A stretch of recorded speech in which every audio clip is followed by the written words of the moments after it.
This is, okay, YouTube, this is the Smith & Wesson Model 66 No Dash with the sight off.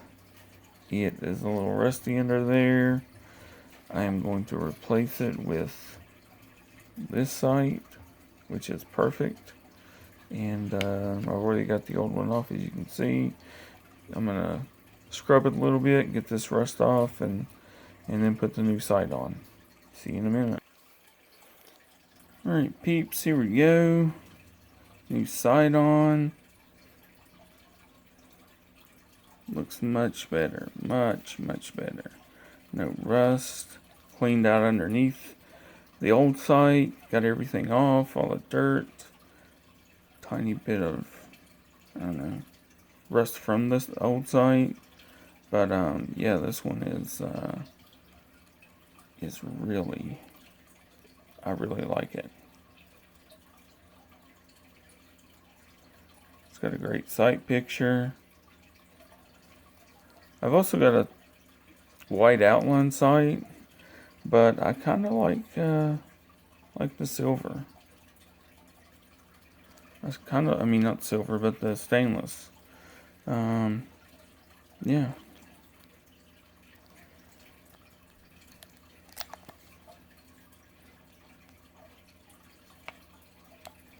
She's pretty smooth. I'm not pointing this at myself, it's at the camera. But yeah. It's looking good.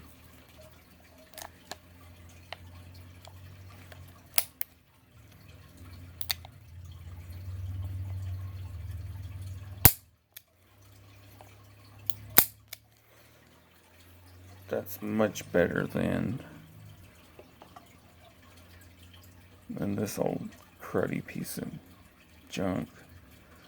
See all that rust?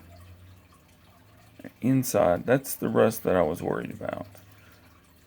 Even on the outside, underneath, I mean, you know, this one the silver one has none, or stainless one has none whatsoever.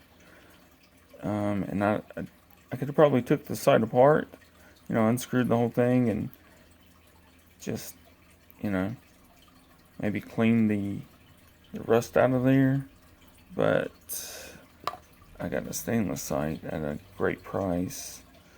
And, yeah, it just adds value to the gun. Next, grips. I gotta get the grips. I got in a pair of grips. They sent me the wrong ones. So I've got another pair coming that are vintage Smith & Wesson K-frame grips with the speed loader cut out, because this will be a carry gun. I'm going to polish and I'm going to recondition the metal by wet sanding it and then using Mother's Magnum aluminum polish, and this thing's going to look like it's going to look better than brand new. That's all I've got for today. Peace, and I'm out.